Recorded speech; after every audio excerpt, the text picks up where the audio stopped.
Okay, so we're going to get started today.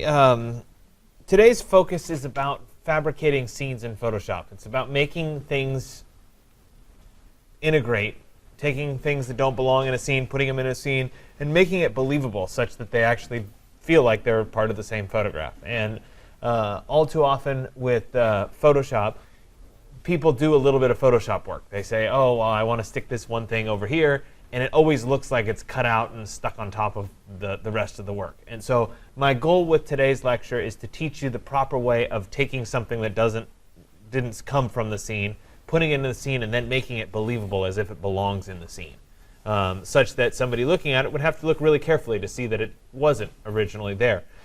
So today's format is a little bit different than we've done in the previous lectures, where usually I have a lecture where I show you a bunch of example slides and that sort of thing first, and then we go into the demo part. Today's a much longer demo part because I'm going to teach you how to do this, but we're going to focus it all on Photoshop, and I'm going to start in right away with actually integrating things together. So a couple things before we actually get started, though. On the lecture page for today, lecture 108, if you scroll down to the bottom, there are links to city streets and also to landscapes. These are all ones that are sample ones that I've kind of gone through and picked that I think would be good ones to work with. You are, of course, more than welcome to do a Creative Commons search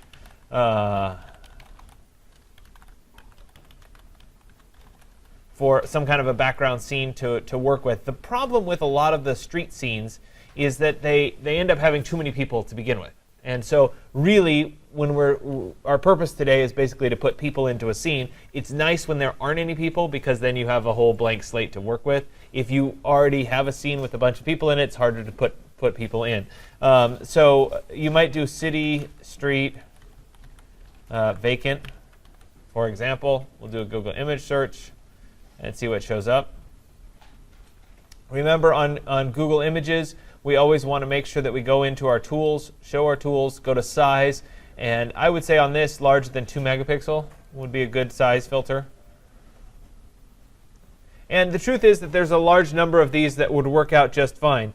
On any of these streets, if we were to pick one of these streets, it's a lot about analyzing what's happening in a particular scene. So for example, this one, which is not the most attractive image in the world, this would be one where I could put somebody in. And I could analyze this and start to determine how to put somebody in this particular scene.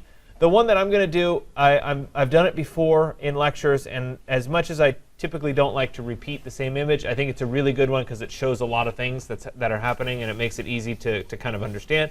But you can pick any image that's like this. We're going to start first with a street scene, and then we're going to move into like a field or a meadow, and I'll show you those because they're different and how you deal with each. So I already have Photoshop open. I opened it up a little bit earlier, and I picked the image that I'm going to work with, which is this one. This is one of the images. There's a link to it on the course website, so you can do this exact image if you want. There are other ones. This one's a pretty good one too, that there's a link to as well. So you could really do any one of these and be just fine. I'm going to choose this one here. Maybe. If Photoshop decides to keep working for me here. There we go. And a large part of the reason I'm picking this one is because there's a curb. And dealing with the shadow in the curb is what I want to show you. But before I actually start integrating anybody into this scene, I need to take some time and really analyze what's happening in this scene. Where's the light coming from, and how am I best going to actually put somebody into this scene?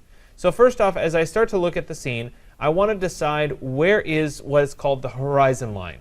So in any perspective, there's a point at which, if we were standing on the edge of a beach and looking out at the ocean, where the ocean disappears and it turns to sky. In a scene like this, we don't have an ocean, we don't have a beach, we don't have any of those elements, but we can still kind of roughly see that there's a line right about here. I could draw it in. It's a little bit high. That is about where the horizon would be if I kept looking. It's usually about in the center of a photo. In some cases, and I'm going to flip here just so you see some examples, in some cases here, for example, we're up on a hill looking down toward a meadow, so the horizon line is actually a little bit higher than it would otherwise be because we're up on the hill on this.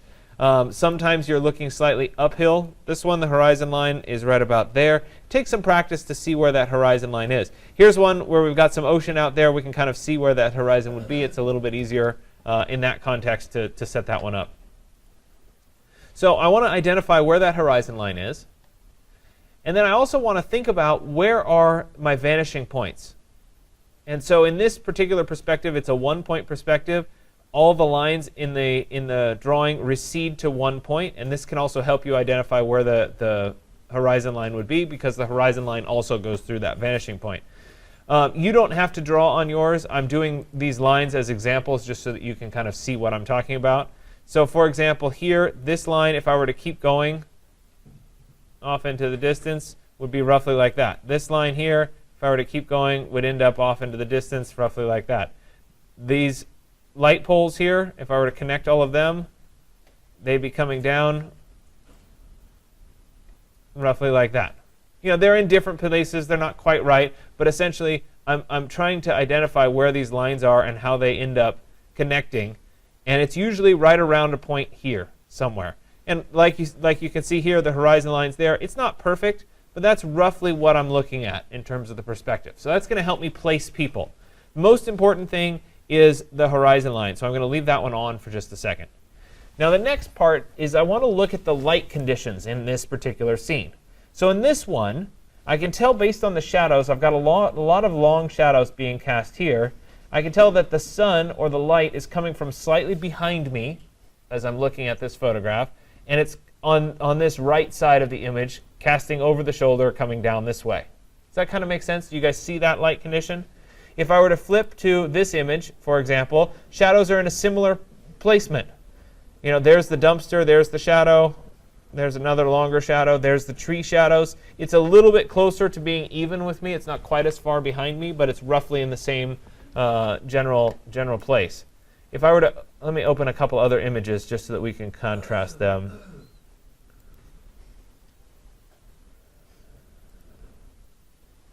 Another example of a street scene here. Again, the shadow's coming from the right side, or the shadow's coming this direction, so the sun would be on the right side, being casting down in this general direction. So these are all kind of similar images. If you have one where it's a little bit different, let me flip over to this image that I was looking at. Okay, here's one that's coming from the opposite side. I was looking for one that came from the other side. Here's one we could see the car here, and there's the shadow being cast by the car. That gives us some idea that the sun is on the left and slightly behind the person. Does that kind of make sense, how I'm going through and looking at it? So you need to look at your scene and decide where that sun is, because that's really going to help. So if you go to, I'll go back to this image. If we look at some known things in the image, for example, this edge here of that shape is casting that shadow right there. We can give ourselves a rough idea of what the angle of the shadow would be. If I were to pull this straight down, it's a little bit hard because this is up on a curb. So we would be coming over and then down, coming over, down, and over to catch it. But we have an understanding of what that plane would be of that shadow. Does that make sense? Kind of how I'm setting that up? So these kinds of things can really help when you're looking at a particular scene and trying to put a person in, because we're going to have to deal with the shadow on this person. So I'm going to go ahead and turn off all my guidelines here for a second. And I'll leave them here and refer back to them a little bit later. Like I said, you don't need to create these yourself. It's just something that helps me to kind of teach and talk through what I'm seeing and have little guides. So at this point, I need to go and find an image to put into this particular scene. I need to find a person. And so I know that the sun is slightly behind me on my right side. And so when I'm looking at people to bring in, I want the highlight of the person, or the light on the person, to be on the right side as I'm looking at them, and the shadow to be on the left side as I'm looking at them. So it should be in that kind of orientation. So you can go back to the photos that you cut out last class.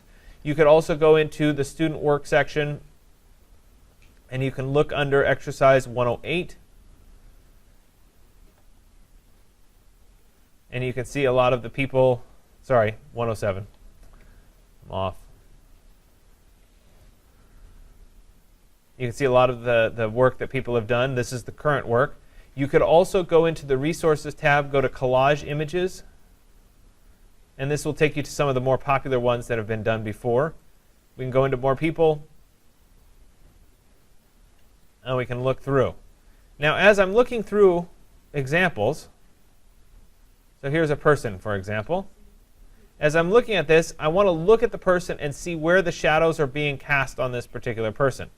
So there's a little bit of a shadow on this edge. There's a little bit of, from this sleeve here, there's a little bit of a shadow being cast there. So the sun is coming from the right side. It's probably not as far back as it was in the scene that I was integrating to, but it's fairly close. So somebody like this could actually work. Go back and keep looking here. Let's look at this one. Okay, so we've got another example here that we're looking at. And so the shadow is again on the back side of this person, so that's pretty good.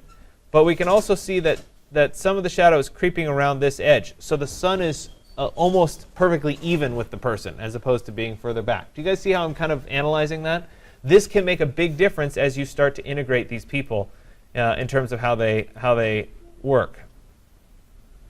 Go ahead and see here. There you go. I can see a lot more. Sometimes people were done in like indoor lighting conditions where there's even lighting, you can't really tell the shadows. They're not going to integrate quite as well. So in this example, the highlight side is on this side. The shadow is over in here. So this is kind of backwards from what we were shooting for. I could reverse this person and flip them around and use them that way, but it's going to be a little bit more work to do it that way. Let's try this male runner here. Okay, so there's a guy. He's running. Now in this example, we can see that his face is casting a shadow there, but the shadow is coming toward us. Right? Do you kind of see that? It's coming toward us. So the light is, the sun, in this particular case, is on the left side of the scene, and it's slightly behind this person. So it's coming back toward us. So we'd be looking for a scene where the sun was slightly in front of the camera. So you really have to pay attention as you go through all of these and really decide what fits and what doesn't fit. And so it's going to take you a while. And again, all the scenes are a little bit different. So you kind of have to go through and pick different people. So I have some people that I've already selected that I think will work nicely. But I wanted to show you the selection process. Once you've found the person and you've saved the person on your flash drive, you're going to go to File and then Place Embedded. And you'll go find the person. And so let's see here. I'm going to use these people. All right, so I have these two people. She's casting a shadow on him.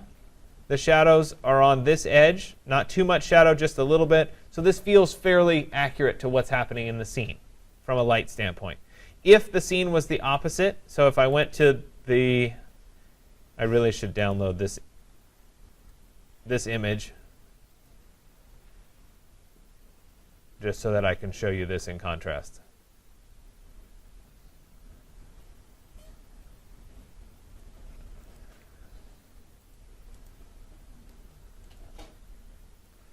Hang on a second, bear with me.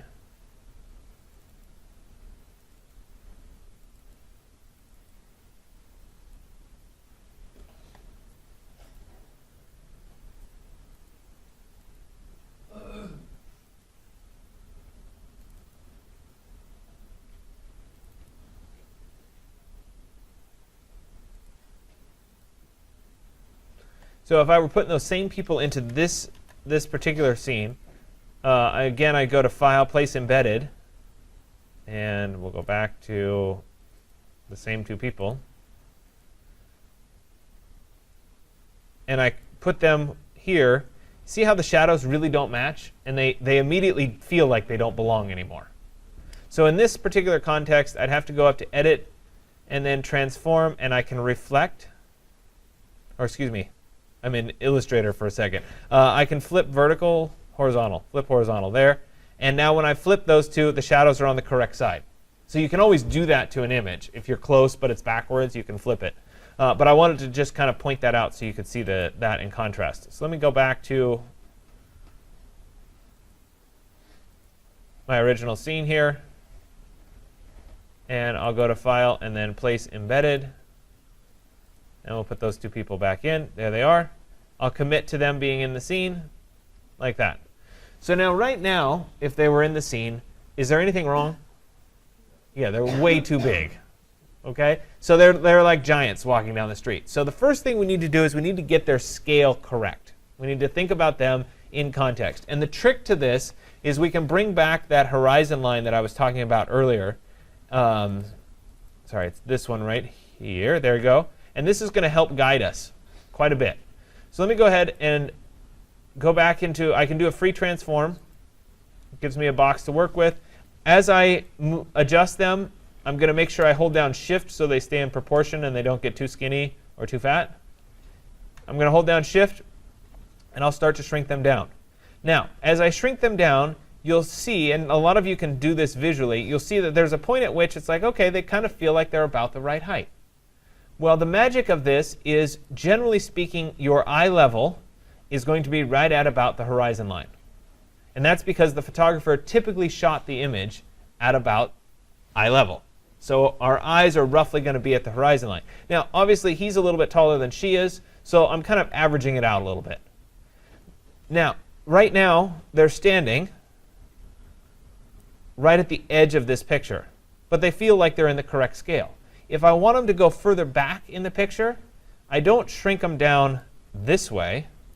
Instead, I shrink them back this way, and I make sure that I maintain their eye level as they go back. So I could have them really small, and as long as their eye level was roughly at the horizon line, they would feel like they were in scale. So it's important to identify where that is, because you can adjust where these people fit really nicely. So somewhere right about there is pretty good. I'm going to go ahead and commit to that. I'll click this little check mark. And now they're in the scene. So let me turn off my little horizon line. Turn that off. And they feel like they kind of belong in the scene. They're about the right scale. The lighting conditions are right. That's pretty good. But if I zoom in and I look right there, we've got a fundamental problem. Their feet really feel like they're sitting on top. And it's always the feet that give this stuff away. So we need to find a way to make these feet feel like they belong in the scene rather than just standing there or sitting on top of the image. And we're going to do that using a shadow. And no surprise, in a real scene, they would cast a shadow. That's going to help a great deal for getting these people to feel like they're part of the scene. So I need to bring in a shadow. Well, remember back last class when I asked you guys to make the color version, the black and white version, and that gray piece? The reason I had you make the gray piece, yeah, some people use it as a silhouette. It's also a perfect shadow. So we're going to bring in that as a shadow. So I'll go into File and then Place Embedded. There's the shadow. I'll place the shadow in. I need to transform the shadow to be roughly their size. So we'll put it over the top of them. A pretty close guess.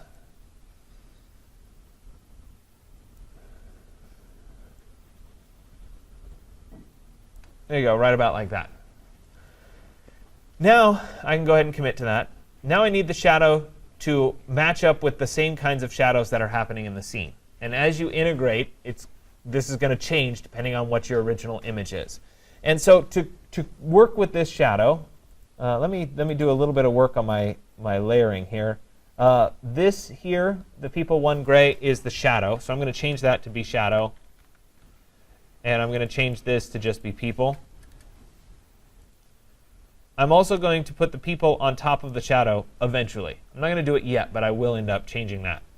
So now I need to start to think about these people and where their shadow would be cast if they were standing here. So remember, I already drew that line that was the diagonal from this corner to that corner. I'm going to do something similar going down this way. So that their heads should end up being kind of over in here somewhere. At the same angle, they would be right about like that. So I need to start adjusting and manipulating this gray to become the shadow. So I'll start by going to my Edit menu. And under the Transform menu, so this is Edit and then Transform, I like Skew here. There are other options for us. There's a Distort, and there's a Perspective, and there's a Warp. If you had a curving surface, you'd end up having to do a Warp. For me, I think the easiest way of getting there is to use the skew. And this always takes some time and some playing, and you have to kind of work through it. So when I do this, I'm going to work one corner at a time. And so I'll start by pulling, oops, sorry. I was meant to be on the shadow layer. There we go.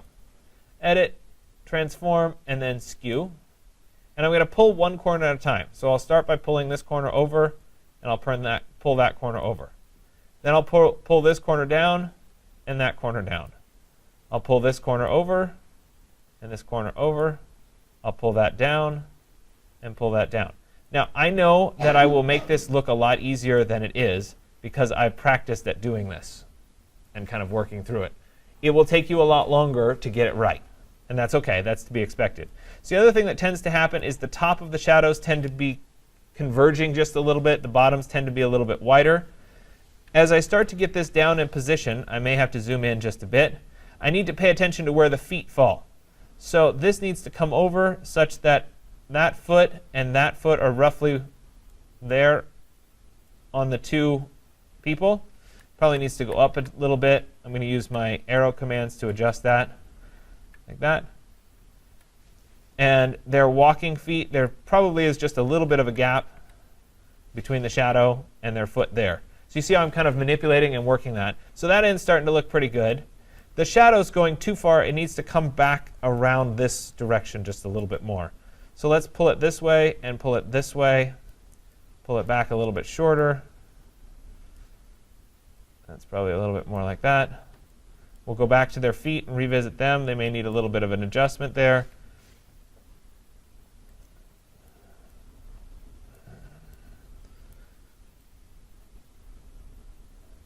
About like that. That's starting to feel pretty good. The angle's starting to feel pretty good. We can see this shadow, the angle of those, assuming that those poles would be straight and that pole would be straight. We're kind of getting to the place where these are starting to feel like they're about right. So the advantage of using the shadow that came from the silhouette is all of the arms. Yes, this is distorted, but all of the arms and the legs have gaps in them. So they're working to make it look like a realistic shadow. So once I get this shadow into place, and it's looking pretty good, I'm going to go ahead and commit to it. There it is. And we can see the shadow on the ground. Now, the shadow goes in front or on top of the colored image. That can't happen. So we need to adjust and put the people layer on top of the shadow layer. So that helps a little bit to put the people on top of the shadow. The shadow may still need a little bit of adjustment now that it's over there. I find that frequently using the arrow commands on the keyboard just to nudge things around just a little bit can be helpful. So I'm just making a little bit of an adjustment. Now the other problem here is that my shadow is solid, and these shadows obviously aren't solid. We can see through them just a little bit. So I need to convert the shadow from a normal blending mode into a multiply. Remember we did this? So I'm going to change into the multiply blending mode, and now we can see through. OK, that's pretty good. Now we're seeing through the shadows. These shadows look awfully dark compared to that shadow, though. So we need to adjust first the opacity level. So we'll drop that down maybe to 70, 65, somewhere in there. Sometimes it takes a little bit of playing back and forth. Those shadows are starting to look pretty similar to these shadows, pretty similar to these shadows over here. The other thing, though, about the shadow is, do you notice that the color is wrong on the shadows? My shadows are very gray. They're a neutral gray. These shadows are slightly blue. So I need to make an adjustment to the color of the shadow to make the shadow match. So what I'll do is I'll do an adjustment layer. I'll go up to Layer, New Adjustment Layer. And it may be, there's a couple different ones that can make this adjustment. A hue and saturation could do it. We also might get into a channel mixer that might do it. I'm going to start with a hue and saturation and see if I can do it with the hue and saturation. So we'll go there, and I'll go ahead and say OK. Now before I make adjustments with the hue and saturation, I don't want this hue and saturation to affect the whole image. So right now it would affect, I'll drop the hue and saturation. See how it's affecting everything? It's changing the whole background to black and white. That's not good. So let me go back to where it's 0. I want the hue and saturation to only affect my shadow. And I can do that by tying the hue and saturation level to the shadow layer. And so I'll make sure that the hue and saturation is selected, and I'm going to press Control, Alt, and G on the keyboard. So it's Control, Alt, G. And when I press those three keys, Control, Alt, G, you see this little arrow that appears that ties this adjustment layer only to the shadow layer. So now as I make adjustments to the shadow, it's only going to apply. So for example, I'll do the lightness and darkness adjustment. You can see that it's only changing the shadow. That's it. That's the way I want it. So let's go back to 0. And now I'm going to work with the hue slider to change the color of the, come on, let me do it.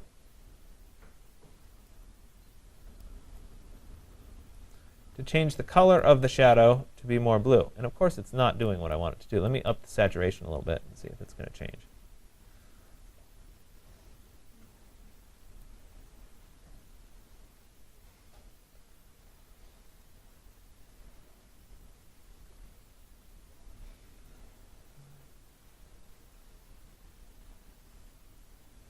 Too much saturation, a little bit less. I don't know whether you guys can see this as it changes. So there it is, kind of a greenish color. I should be able to get, that's red.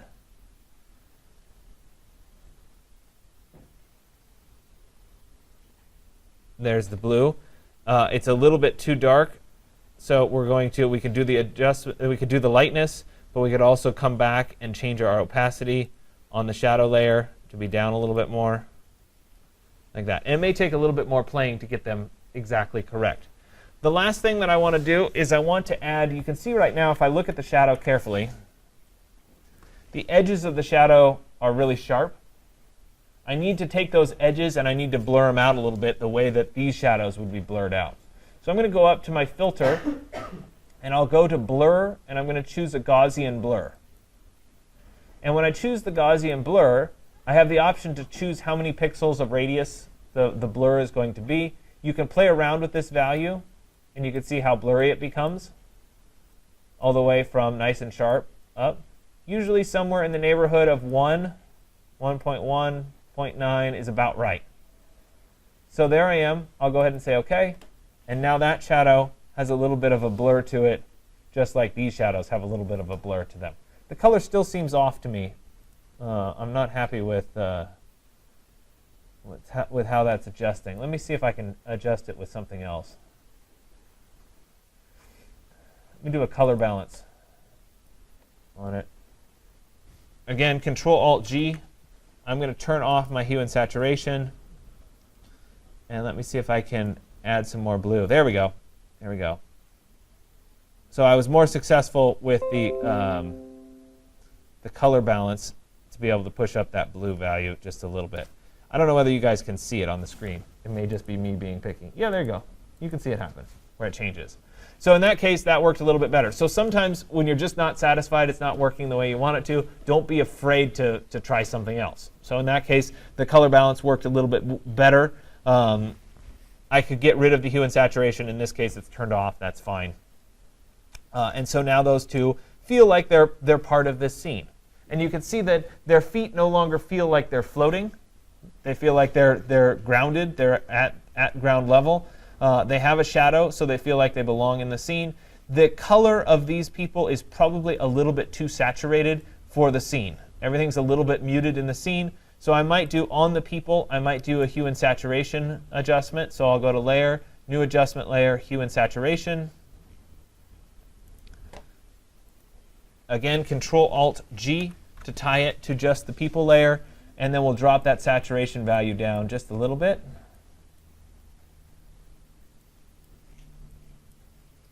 And there'll be a point at which they don't feel quite so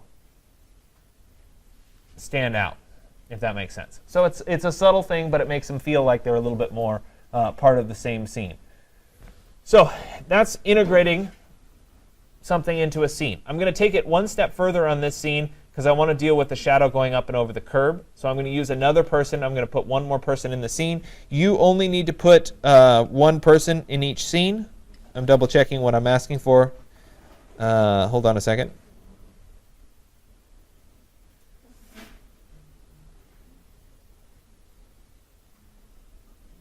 I say repeat and add as many elements as it takes to make the scene look good. So I'd rather have you do one person in this scene, one person in a natural setting, and if you get done with both of those today, then you can go back and add more. So at least get one in each scene. Don't spend all your time on just the cityscape. Make sure you get the other scene as well. So let me go ahead and place another person in.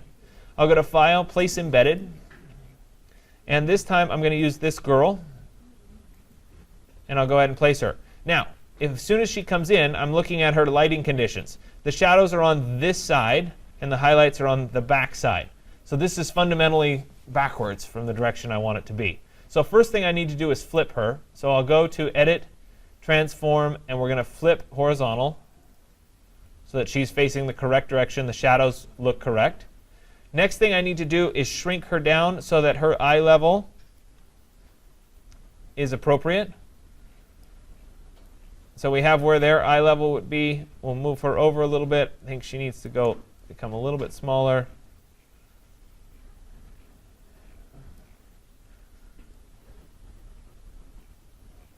That looks about right. I'll go ahead and commit to that. Now I need to bring in her shadow. So I'll go to File and then Place, Embedded. There's her shadow. Same thing with the shadow. I'll go to the Edit menu. I'll go to Transform. I'm going to flip horizontal. I'll make the shadow shrink down.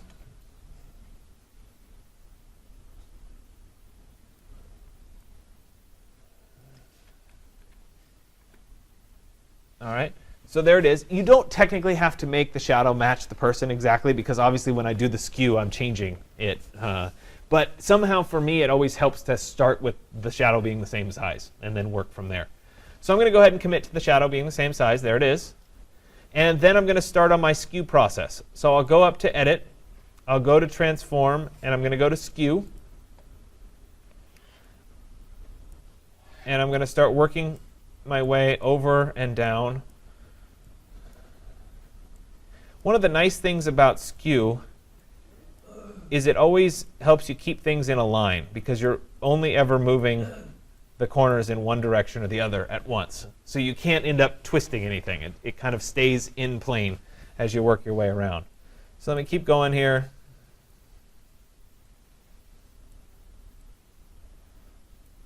A little bit too far. That needs to go back just a little bit. This needs to keep going. I need to spend a little bit of time and make sure that her feet, the shadows of her feet, match up. So her toe needs to match. The shadow on this foot needs to roughly match. Like that. There's the toe. There's that. Make sure that this is still in alignment. This is a little bit trickier because you have to align it not up here. It's going to look funny on this upper end because suddenly I haven't adjusted for that just yet. But I need to think about the shadow as if this lower plane were continuous. So there they are.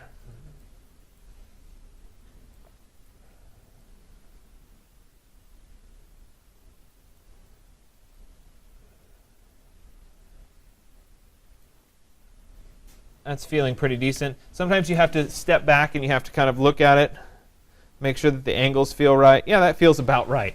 So I'll go ahead and commit to it as her shadow. Now, in this case, we've got a curb. And so that's a little bit problematic because that gets in the way. So I need to make sure that I can adjust for this shadow across the curb. So what I'll do is I'm going to use up here in my selections, not the regular lasso, but I'll use the Polygonal Lasso tool. So it's the second one down in the lassos. And I want to identify where the edge of the curb is. So the curb pavement comes to right here. And at that point, that's where the curb transitions and starts to go vertical. So I'm going to draw a line. So I clicked once. I'll come across to that point in the line. And then I'm going to draw my way around the rest of the shape to make that selection. So I made sure that that line is cut nice and clean. I'll go up to the Move tool. And when I choose the Move tool here, as long as I'm on my shadow layer, when I go to move it, oops, I have to hold down, hold on, I have to hold down Alt, no, Control. One of these should. Why is it not? Huh. This must be a change in. It's definitely not that. I thought it was Control. No, apparently not. I apologize. So what I'll have to do is I'll have to copy it. So I'm going to go to Edit and then Copy, and then I'll go to Edit and then Paste, and there I get my second half. You used to be able to use the Move tool and just hold down a key and move it, and it would break it. But for whatever reason, it's not. So I'm going to move this straight up from where it was. So there it is. If I hold down Shift, it will stay in a line, or it should. There we go. I'm going to get that shadow to line up right at the top edge here. Then I need to get rid of this shadow down below. So I have to make that selection one more time.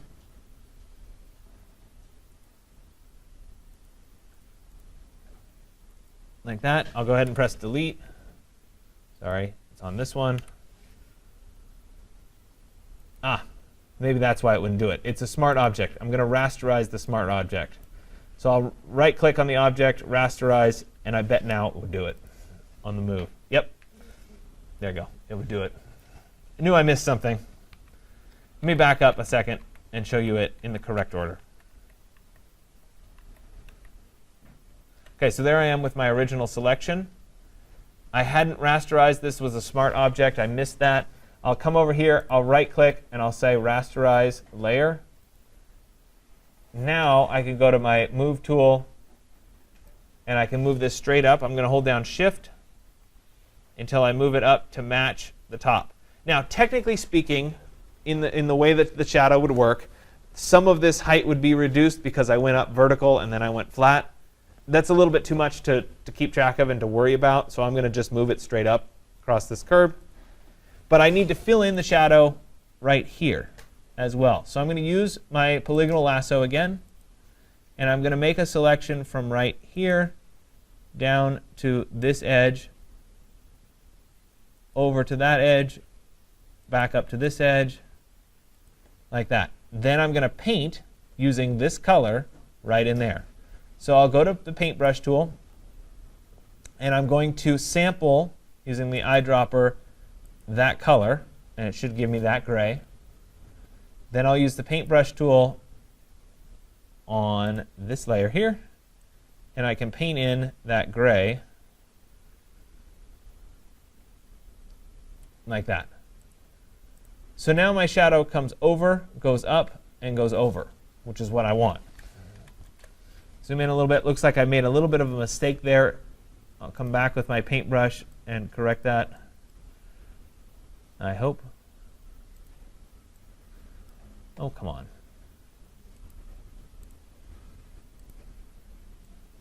There we go. All right, so I painted that in. These two layers, the lower part of the shadow, sorry, no, they're all on one layer. There you go. I need to convert that, just like I did with my other layer. I need to convert that into a multiply blending mode. There it is. Let me zoom out just a little bit so we can see it. Now, we already went through and we got our adjustments such that the shadows matched. So all I have to do is come back and recreate the color balance that I created here, and also the opacity level that's on this shadow. So the opacity level was at 51. We'll change the opacity level here to 51. And my color balance here, I can duplicate this layer. So let me duplicate layer, and I'll drag it up on top of my shadow. Notice it made everything change in the scene. That's because it's not tied directly to this layer. So I'll press Control-Alt-G to tie it to that layer. And now that color matches that color. So I'm just copying the layers because I already got it set once. I still need to do the Gaussian blur because the edges of this shadow are too sharp. So with the shadow selected, I'll go back up to my filter, and then I'll choose Gaussian blur. Now, if I went straight to this Gaussian blur, it will repeat the exact same Gaussian blur that I did before. So in this case, that would be fine. I can just hit Gaussian blur. But if you want the settings to come up, you have to go down to blur, and then choose Gaussian Blur again. And then you can apply whatever settings that you want. I'll go ahead and say OK. And now I have the blur on that image just like the other pieces of the image. So you can see, if I press Control-0, that these people, both these people and this person, feel like they belong in the scene now. And that's because of the shadows being on the ground and the lighting conditions matching up in both cases. So I'm going to move now into a non-urban scene. I'm going to move into a meadow scene. And I'm going to choose this one because it has particularly good grass to work with right in the foreground. But there are lots of other examples that are out there, all of which I didn't open. But you can pick a lot of different examples and do the same sort of thing. So while the street scene seemed difficult, it's actually easier than doing this kind of a natural scene. The advantage of a natural scene is the shadow edges aren't perfect. So if you make some mistakes and the perspective isn't quite right, you can't see all the edges. So it's a little bit faster in that context. But getting the shadow to match into the grass is a little bit more work. So again, I need to analyze this scene. I need to look at the scene and start to see what's happening. So in this case, the tree is casting a shadow down. It's slightly toward the back of the tree, which means that the sun is on our left side and it's behind us from the image. It's also pretty high in the sky because this very tall tree is casting a fairly short shadow. So I need to keep that in mind when I bring the person into the scene. So first thing I need to do is bring a person in. So I'll go to File and then Place Embedded. And I need to pick a person and bring that person in. And let me see here. I'm trying to look at some of my previews. Let's see if she'll work. Okay, as I look at her, there's a little bit of a shadow being cast right here. That's about right for this particular scene. So in this case, she's a pretty good choice. I need to know where that horizon line is to make sure that she fits into the scene. Right now, she's definitely too tall. So let's set her feet approximately where I want her feet to be. And then let's shrink her head down. Now, typically, as you get used to looking at this, even if you don't establish where the skyline would be, you can put the person in and say, no, that's not quite right. No, that's not quite right. And you can kind of find where that happy medium point would be. Now, remember, this horizon line isn't as easy because it's higher, because we're up on a hill and the ground and everything is looking back. So the horizon line, that's too big. It's probably right about there or so. So it takes a little bit of practice to get to that point. Once I'm done, I'll commit to it, and there she is. Now, she looks fine from a lighting condition standpoint, but again, if we look at her feet, she really looks like she's floating in this whole grass. So we need to get her feet to go down inside the grass somehow. And I'm going to do that by taking a chunk of the grass and copying it. So I'm using the rectangular marquee tool. I'm selecting a big chunk of grass around her feet. I'm going to select the background layer, and I'm going to copy this. I'll go to Edit and then Copy. And then I'm going to go to Edit and then Paste. But I need the grass to be up on top of her. So there it is. Now, I shouldn't be able to tell the difference. And of course, it moved ever so slightly, which is frustrating. I shouldn't be able to tell the difference between the copy and the non-copy. You guys can see it moving slightly. That's bugging me. Let me try to paste it again. Nope. Let me do a new chunk. It really, for some reason, it should paste right back in the exact same place that it was. But it's struggling to do it. It'll still turn out okay. Okay, so let me delete this one there. There we go. So I have my background, and I have this layer on top of it. I want that layer to be up on top of the lady, like this. And now I need to cut out for her feet. So we'll turn off all the background and work with just these two elements, because a lot of times it's easier to work with just these two. I'm going to use the magic wand tool. And I'm going to be on my person, and I'm going to make a selection. So I'm just clicking on the transparent area outside. Then I'll go to the Select menu and say Inverse. and I'll move to the layer with the grass on top and press delete. And what I ultimately created was a chunk of grass with a cutout in it. So it's not that exciting just yet. And if I were to turn everything back on, she'd still look like she was floating. But what I can do with this grass cutout is I can use the clone stamp tool, which we used a little bit last class. Looks like a little rubber stamp here. And with the clone stamp tool, I'm going to come up to my brushes. And I'm not going to use the same brushes that we were working with before. I'm going to open up, and let's see if it's, I think it's under special effect brushes. I love it when they move things around.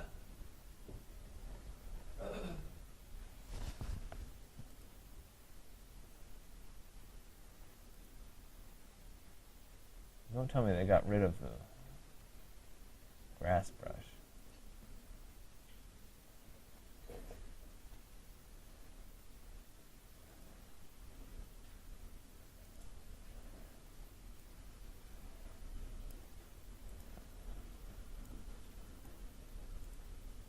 Sorry, bear with me for a second.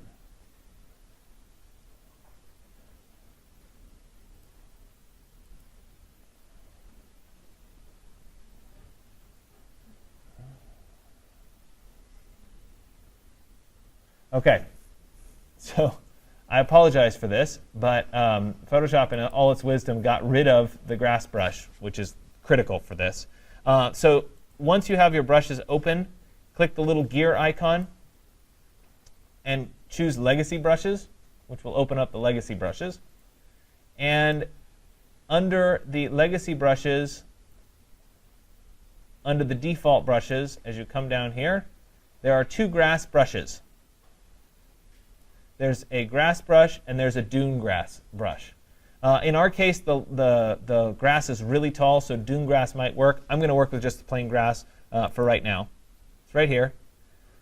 Once I have the grass brush selected, I'm going to work the same way that I work with my clone stamp tool. It's not showing me the preview just yet. I'll hold down the Alt key to sample from. We'll sample from right there. And there's my little grass brush. I need it to be a little bit taller because this is taller grass. And I'm just going to cover up her foot. I'll hold down Alt and copy from over here, and I'll cover up that side of her foot. Now, if I turn her back on, you can start to see that her feet are feeling like they're nestled into the grass now. And all the grass brush is it's a shape that has some spikes on the end. So I'm copying from over here and creating new little grass spikes. We might need a few bigger spikes. Let me hold down Alt, and we'll copy a few more bigger spikes so that her feet feel like they're a little bit more in the grass. So all it took was a little bit of grass brush, and now she feels like she's part of this scene instead of being on top of the scene. So there it is on top of the scene, and there it is as if she's standing in the scene. So that by itself really helps ground her feet into this particular scene. So the next piece is that shadow piece. So I'm going to go ahead and bring in that gray for the shadow. I'll go to File, and then Place, Embedded. And there's her shadow.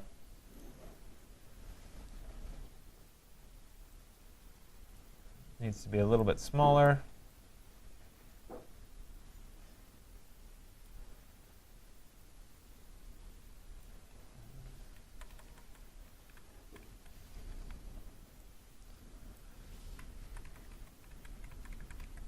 All right, close enough.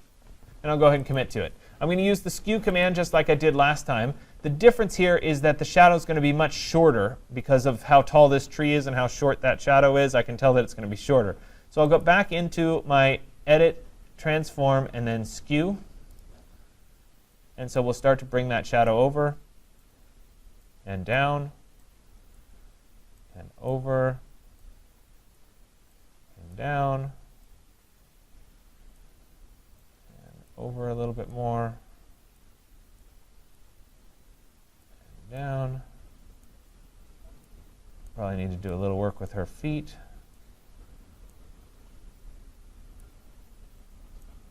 It may also help to temporarily turn off the grass That's not going to let me do it right now, so we won't do it.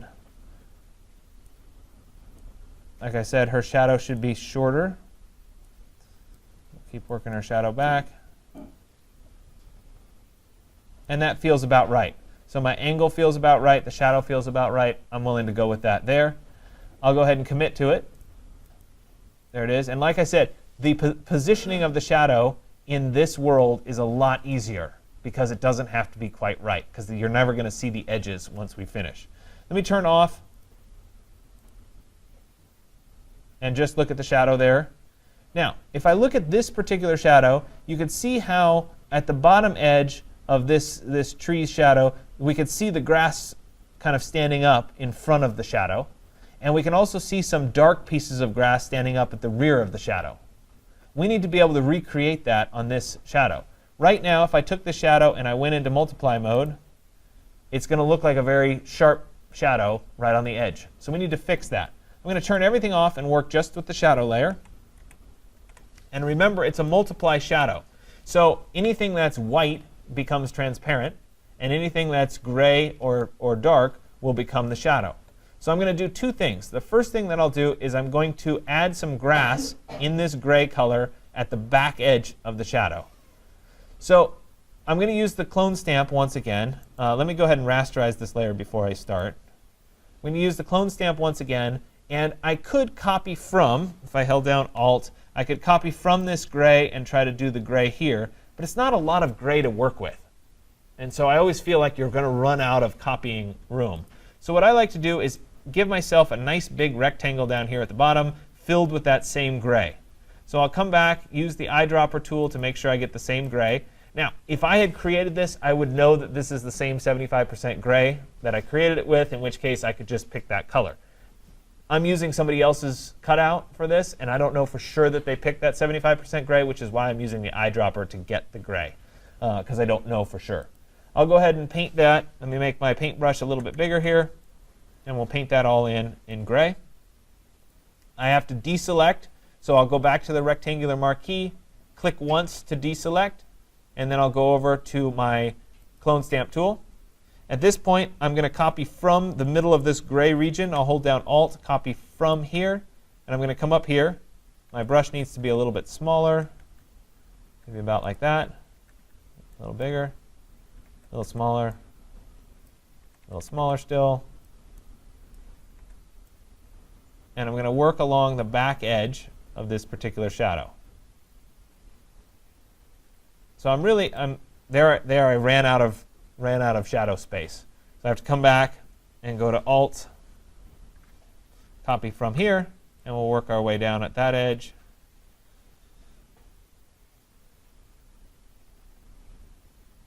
So I realize that as I do this, I'm getting extra down here at the bottom. That's OK. I want to make sure that I completely cover that back edge. Hold down Alt again, copy from, and we'll copy a little bit more into the front there. Sounds good. I may need a few more larger stalks. I'll make my bracket a little bit bigger, hold down Alt, copy from, and give myself a few more larger pieces out there, a little bit taller.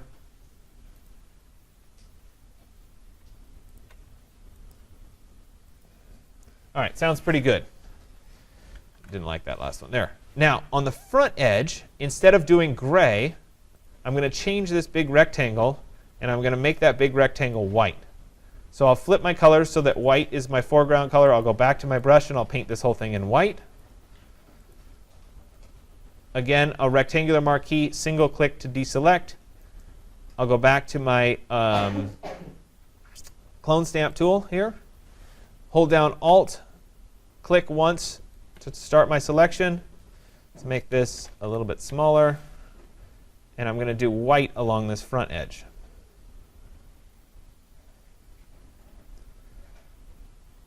So I'm not quite done yet, but if I were to turn on the background layer, see how that shadow's starting to integrate into the grass?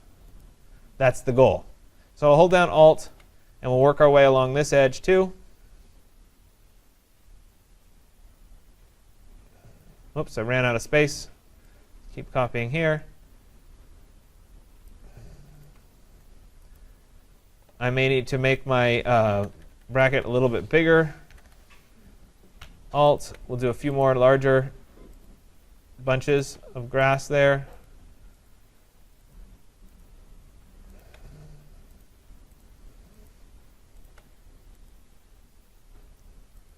All right, something like that. I have my larger bunches. Now when I flip back over and turn on that background layer, the shadow starts to feel like it's part of the grass versus being a cutout. That's the key here, is making sure that that shadow fits in. Let me turn back on the person. There we go. The shadow starts there. I think realistically, I probably need a little bit more. Well, one, the shadow shouldn't be in front of her toes right here. So let's go back to the shadow layer. And this is where if I had named these, it would be helpful. So let's see. That's the shadow. This is the grass. And this is the person. We go back to that shadow layer. I'm going to hold down Alt, and I'm going to get rid of more of this grass, this in front there. Let's go back and take a look with the grass on and the person on. A little bit too much, a little bit more needs to come back in there. So there's going to be a little back and forth until you get that. Let me go back there and not do quite so much.